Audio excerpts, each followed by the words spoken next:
Bonjour à tous et bienvenue dans cette nouvelle vidéo qui va complètement changer votre approche de l'alimentation pour obtenir un ventre plat. Et je vous garantis que ce que vous allez découvrir dans les prochaines minutes va vous surprendre énormément. Aujourd'hui, je vais vous révéler selon moi les 7 aliments parfaits pour vous aider à avoir un ventre plat. Chose que j'ai observée au cours des 10 dernières années. Attention, le numéro 2 de cette liste est absolument surprenant. Et je suis certain que vous ne vous attendez pas du tout à le trouver ici. Et ce n'est pas tout, car le dernier aliment de cette vidéo possède des propriétés que même les professionnels de la santé ignorent souvent. Mais avant d'aller plus loin, laissez-moi vous présenter rapidement le partenaire de cette vidéo. Nutrienco sur leur site, vous trouverez des ingrédients nutritionnels qui ont tous un point commun, des qualités exceptionnelles pour votre santé. Que ce soit des graines excellentes pour prendre soin de votre organisme, des super aliments en poudre ou encore une large gamme de compléments alimentaires. Si vous voulez donner un coup de pouce à cette chaîne et m'aider à créer encore plus de contenu de qualité, je compte sur vous pour vous abonner dès maintenant et activer la petite cloche de notification. Cela me donne une force incroyable pour continuer à vous proposer des conseils nutritionnels de qualité chaque semaine. D'ailleurs, dites-moi en commentaire quel est votre plus grand défi actuellement pour avoir un ventre plat. J'adore lire vos retours. Toutes les références que je vais vous présenter sont biologiques. La marque est française et les produits sont développés par des naturopathes. Ce sont les 3 piliers sur lesquels repose la qualité des produits que vous trouverez sur Amamods. Personnellement, je suis un grand fan de leurs graines de courge, de chanvre et de lin que je rajoute pour donner du croquant à mes recettes. Ces graines permettent d'enrichir vos plats en vitamines, en minéraux et en oméga 3. Je vous recommande aussi vivement le curcuma en poudre et le shiitake en poudre notamment, qui sont de véritables trésors nutritionnels. Ces super aliments vont booster votre énergie et votre immunité de manière spectaculaire. Amamods et moi avons un code promo à vous proposer pour découvrir la marque. Avec le code NutriScope15, vous avez 15% de réduction sur votre commande. Retrouvez toutes les informations que je viens de vous donner dans la description de cette vidéo. Encore une fois, merci à Amamods pour leur confiance et leur soutien. Maintenant, passons au premier aliment que je vous conseille pour avoir un ventre plat. C'est tout simplement la pomme. Et ici, je ne vous parle pas de faire un régime 100% à base de pommes. Je vous parle juste d'inclure une pomme par jour à votre alimentation quotidienne. C'est plutôt formidable parce qu'en France, la pomme est 2 saisons toute l'année. Il y a 2 éléments dans la pomme qui sont très intéressants pour avoir un ventre plat. Le premier, ce sont les fibres qu'on retrouve surtout dans la peau de la pomme. Parmi ces fibres, la pomme en contient une très particulière dont vous avez peut-être déjà entendu parler, la pectine. Cette pectine va nous intéresser pour 2 raisons principales. La première, c'est que, comme beaucoup de fibres, mais particulièrement celle-ci, elle va ralentir la vitesse d'absorption du sucre. Elle va ralentir la vitesse à laquelle le sucre qu'on mange dans les repas est absorbé par notre corps.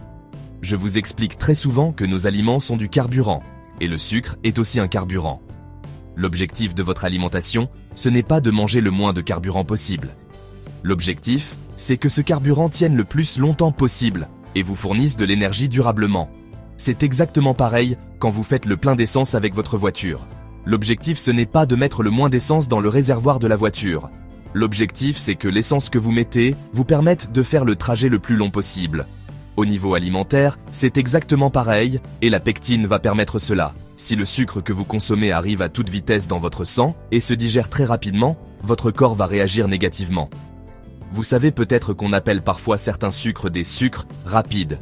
Cela va faire que la quantité de sucre dans votre sang qu'on appelle la glycémie va monter très haut. Votre corps ne va pas apprécier cette montée brutale et il va se dire qu'il y a beaucoup de sucre. Il va donc stocker ce sucre sous forme de gras et une partie de ce gras va être stockée dans le ventre. Donc la pectine, c'est formidable pour avoir faim moins vite, mais aussi pour stocker moins de gras au niveau du ventre. Ce qui nous intéresse aussi au niveau de la pectine, c'est que comme beaucoup de fibres, elle va aider votre ventre à bien fonctionner. Elle va nourrir les bactéries qu'on a dans le ventre, qu'on appelle la flore intestinale. Cela va permettre à ces bactéries de ne pas produire trop de gaz et donc diminuer chez vous les ballonnements. Moins de ballonnements, forcément, c'est un ventre plus plate. La deuxième chose qui nous intéresse chez la pomme, c'est la vitamine C. La vitamine C fait partie de la famille des antioxydants. Les antioxydants, ce sont des espèces de boucliers, des espèces de protection qu'on va avoir dans notre corps.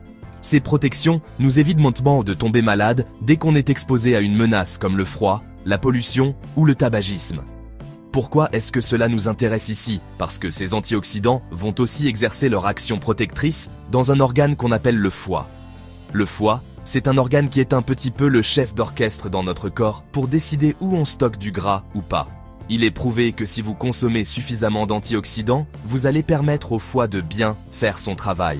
Cela va vous permettre de déstocker davantage de gras plutôt que d'en stocker. En gros, pour faire simple, si vous voulez avoir un ventre plat, il faut que votre foie fonctionne très bien. Deuxième aliment que je vous conseille pour avoir un ventre plat, la choucroute.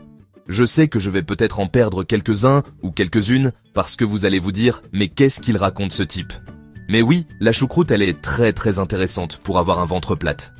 Pourquoi cela? Parce que la choucroute, c'est un aliment fermenté. On a transformé le chou en choucroute grâce à l'action de certaines bactéries qui ont fait de la fermentation. Ce n'est pas le seul aliment fermenté, le fromage est un aliment fermenté et le vinaigre aussi par exemple. Ce qui va nous intéresser ici dans la choucroute, c'est que comme c'est un aliment fermenté, elle contient ces fameuses bactéries qui l'ont transformée. Quand vous allez manger la choucroute, les bactéries qu'elle contient vont se retrouver dans votre ventre. Elles vont aider les bactéries de votre ventre à mieux se faire leur travail. Cela va donc vous permettre d'être sûr et certain que dans votre transit, vous avez toutes les bactéries nécessaires. Ces bactéries sont indispensables pour que votre digestion se passe bien. Une étude scientifique a prouvé qu'avoir les bonnes bactéries dans votre ventre, c'était une protection contre le surpoids. C'est donc une aide formidable pour avoir un ventre qui est plus plat. Attention ici, je parle bien évidemment du chou de la choucroute, pas des charcuteries ou des saucisses qui vont avec. Ces accompagnements sont des aliments qui sont plutôt gras, donc plutôt à limiter. Ici, ce qui nous intéresse, c'est le chou fermenté, uniquement. Troisième aliment très intéressant pour avoir un ventre plat, ce sont les EUFS. Si vous suivez cette chaîne, vous savez que je parle très souvent des œufs. Vous savez que je les considère comme étant pour moi la meilleure source de protéines. Une étude scientifique a analysé les œufs et confirme leur qualité nutritionnelle exceptionnelle. Mais ce qui nous intéresse dans les œufs pour avoir un ventre plat, ce ne sont pas ces protéines. Ce qui nous intéresse, c'est leur gras, et plutôt leur jaune. Dans le jaune d'œuf, on va retrouver une molécule qu'on appelle la choline. Cette choline, elle est très intéressante pour notre cerveau bien évidemment, mais aussi pour le foie. Il est prouvé que la choline, elle va inciter notre foie à utiliser le gras qu'on consomme comme une source d'énergie. Elle va l'inciter à utiliser le gras comme énergie plutôt que de le stocker. Vous le savez très certainement, les aliments qu'on consomme sont du carburant. Je parlais du sucre un peu plus tôt, mais c'est pareil pour le gras. Si vous consommez trop de ce carburant, mais que vous ne l'utilisez pas à des fins énergétiques, vous allez le stocker. C'est en le stockant que vous prenez du gras au niveau du ventre. La consommation d'œufs, donc, la consommation de choline, permet au foie de davantage déstocker le gras. Ce que je vous conseille, c'est minimum 8 EUF par semaine. Vous pouvez monter jusqu'à 20 jetés si vous êtes une femme, jusqu'à 30 si vous êtes un homme. S'il vous plaît, ne prenez que des EUFS biologiques, la différence de prix avec les autres n'est pas phénoménale. Par contre, la différence nutritionnelle n'a rien à voir. Si vous ne voulez pas les payer un bras, allez directement chez le producteur. Quatrième aliment très intéressant pour avoir un ventre plat, et là je sens que je vais faire des heureux, le chocolat noir. Lui aussi c'est un aliment dont je parle très souvent dans beaucoup de vidéos sur cette chaîne. Malgré le fait qu'on le diabolise et qu'on le pointe du doigt, comme étant responsable d'un déséquilibre alimentaire. C'est un aliment super intéressant pour manger, équilibré, croyez-moi. Avant d'aller plus loin, il faut comprendre que plus vous êtes quelqu'un de stressé, plus vous allez stocker du gras. Plus vous allez avoir tendance à stocker ce gras dans le ventre. Donc plus il y a de stress, moins il y a de chances d'avoir un ventre plate. L'expression de ce stress dans notre corps se fait par la fabrication de quelque chose qu'on appelle le cortisol. Le cortisol, c'est une hormone, c'est un messager. Je vois quelque chose qui me fait peur, mon cerveau fabrique des hormones. Cela accélère mon rythme cardiaque, ça me crée des frissons. C'est un messager, je vois un aliment qui me fait envie. Mon cerveau va fabriquer une hormone. Ce messager qui est une hormone va créer une sensation de faim chez moi. Pour le stress, c'est pareil. Je suis dans une situation un petit peu inconfortable. Je me sens pas à la hauteur, j'anticipe un petit peu trop les choses. Mon corps va fabriquer une hormone qu'on appelle le cortisol. Il est prouvé scientifiquement qu'il y a quelque chose qu'on retrouve dans notre alimentation qui donne la consigne à notre corps. Cette substance donne l'ordre d'arrêter de fabriquer du cortisol, ou plutôt d'en fabriquer moins. Le résultat de tout cela, c'est qu'on est moins stressé. Cette petite brique, on l'appelle le magnésium. Vous la connaissez très certainement. Peut-être que vous avez déjà pris des compléments alimentaires à base de magnésium. C'est le plus vendu en France justement pour cette raison. L'aliment le plus riche en magnésium, c'est donc le chocolat noir. Attention, ici je parle bien de chocolat noir. Et on va considérer qu'on est sur un chocolat noir à partir de 70% de cacao. Vous pouvez prendre des chocolats noirs un petit peu améliorés avec des feuilles de menthe. Vous pouvez aussi choisir ceux avec de la fleur d'oranger ou encore quelques éclats de noisettes. Le but, c'est quand même de prendre du plaisir à manger du chocolat. En termes de quantité, je vous conseillerais de consommer 2 carrés de chocolat noir par jour, tous les jours de votre vie, et vous les mettez un peu où vous voulez. Moi, j'aime bien les mettre à la collation parce que c'est quelque chose qui va apaiser. Comme cela, vous allez rentrer chez vous et vous allez moins manger vos émotions si vous avez une dure journée. En réalité, vous mettez votre chocolat noir où vous voulez. Par contre, attention à bien l'inclure dans un repas et à ne pas le manger à part. Par exemple, ne le mangez pas à 22h30 devant la télé. 5e aliment très intéressant pour avoir un ventre plat, ce sont les épices. Ici, pour comprendre l'intérêt des épices, il faut comprendre pourquoi on a parfois le ventre gonflé. Ce pourquoi s'appelle l'inflammation. Et c'est quelque chose qui se passe à peu près partout dans notre corps. Cela arrive à partir du moment où notre corps croit qu'on est exposé à une menace. Je prends souvent cet exemple, si vous vous mettez un coup de marteau sur le bout du doigt. En voulant planter un clou dans le mur, vous allez avoir votre corps qui va croire qu'il y a une menace. Pour régler ce problème, il va envoyer plein de sang sur le bout de votre doigt. Le résultat de tout cela, c'est que votre doigt va être plus rouge, va être gonflé et va être douloureux. Ce sont des signes de ce qu'on appelle l'inflammation. Dites-vous que dans vos intestins, c'est pareil. Si vous avez vos intestins qui sont un petit peu menacés, qui sont un petit peu abîmés, votre corps va essayer de régler le problème. Il va envoyer plein de sang à cet endroit-là et il va déclencher un protocole d'inflammation. Le souci, c'est qu'un être humain adulte a entre 5 et 7 mètres d'intestin dans son ventre. Il suffit que ces 5 à 7 mètres d'intestin soient un tout petit peu inflammés, donc un tout petit peu gonflés, pour qu'ils prennent énormément de place et que vous ayez du bide, tout simplement. L'une des astuces pour avoir un ventre plat, c'est de régler ce problème en consommant des aliments anti-inflammatoires. Les aliments anti-inflammatoires par excellence, ce sont ces fameuses épices. En parallèle de cela, certaines épices vont avoir une action appelée thermogénique. Cela veut dire qu'elles vont augmenter un tout petit peu la température de notre corps. Ce sont bien évidemment surtout les épices qui piquent, comme le poivre, le piment ou encore le paprika. Le fait d'augmenter un petit peu la température de votre corps fait que vous allez brûler au repos davantage de calories. Vous allez brûler davantage de carburant, donc il y aura moins de carburant stocké sous forme de gras dans votre ventre. Donc les épices, pensez-y et ce n'est pas très compliqué. Ce que je vous conseille, c'est de faire preuve d'un maximum de diversité. Du curry, du poivre, du paprika, du ras el hanout, du garam masala, peu importe. Vraiment faites-vous très plaisir avec cela. Faites-vous un joli tiroir à épices. Vous mettez le midi et le soir, à chaque fois que vous cuisinez, une épice différente. Chaque jour vous changez, puis vous allez voir qu'avec le temps, vous allez trouver vos goûts. Vous allez trouver vos habitudes, et cela va devenir quelque chose qui est un réflexe pour vous. Très bonne habitude de santé. 6e et avant-dernier aliment très intéressant pour avoir un ventre plat, c'est le vinaigre de cidre. Le vinaigre de cidre, c'est la grande star de la perte de poids en 2024, je dirais.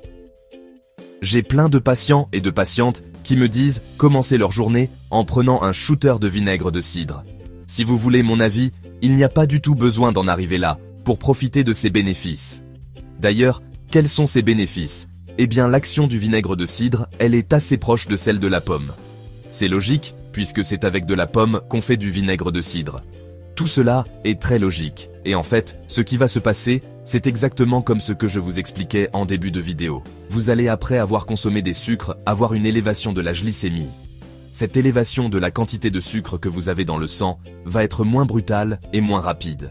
De cette manière-là, votre corps aura moins le réflexe d'aller stocker ce sucre sous forme de gras dans votre ventre. Mais attention à ne pas faire n'importe quoi, comme je le répète très souvent. Des habitudes d'alimentation équilibrées doivent s'inscrire facilement dans votre quotidien.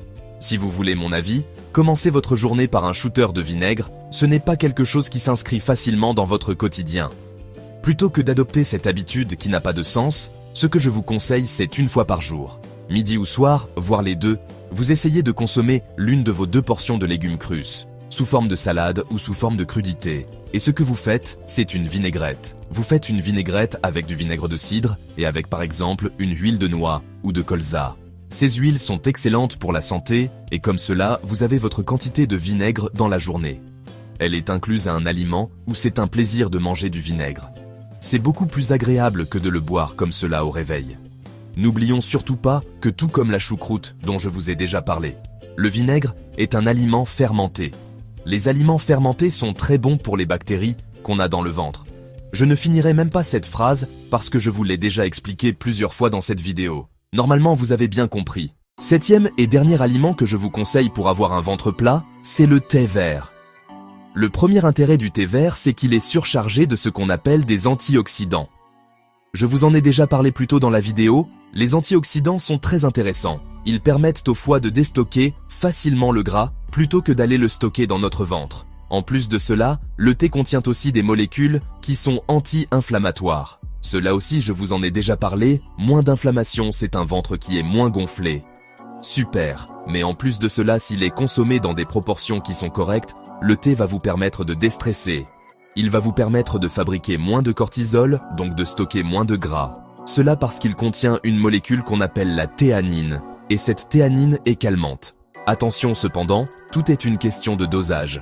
Si vous consommez 1 à 2 tasses de thé vert par jour, ce thé va avoir un effet plutôt positif. Mais tout comme le café, vous savez que le thé est aussi un excitant.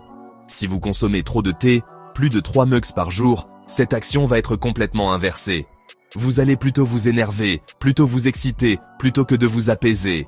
Là, vous aurez forcément compris que cela va faire le mécanisme complètement inverse. Attention aussi à autre chose, essayez de ne jamais consommer de thé ni de café d'ailleurs. Jamais dans les 30 premières minutes après votre réveil et jamais sur un ventre vide. Il est prouvé scientifiquement que si vous adoptez ces habitudes, vous allez augmenter votre niveau de stress. Cela parce que votre corps n'est pas encore complètement réveillé plutôt que de le diminuer. Voilà pour ce top 7. Cela m'intéresse beaucoup de savoir lequel de ces 7 aliments est votre préféré. Lequel vous allez inclure dès aujourd'hui dans votre alimentation, donc je compte sur vous pour me dire cela en commentaire. Si cette vidéo vous a plu et sa pédagogie aussi, n'hésitez pas à passer sur le site lenutriscope.fr. Vous y trouverez des programmes parfaits pour vous apprendre à perdre du poids sans faire de régime. Si bien évidemment cette vidéo vous a plu, n'hésitez pas à me laisser un petit like et à me le dire en commentaire. Vous pouvez aussi vous abonner à la chaîne si ce n'est pas encore fait. Moi je vous retrouve ici 2 fois par semaine et tous les jours sur tous mes autres réseaux sociaux. À bientôt pour de nouveaux conseils nutritionnels qui vont transformer votre approche de l'alimentation.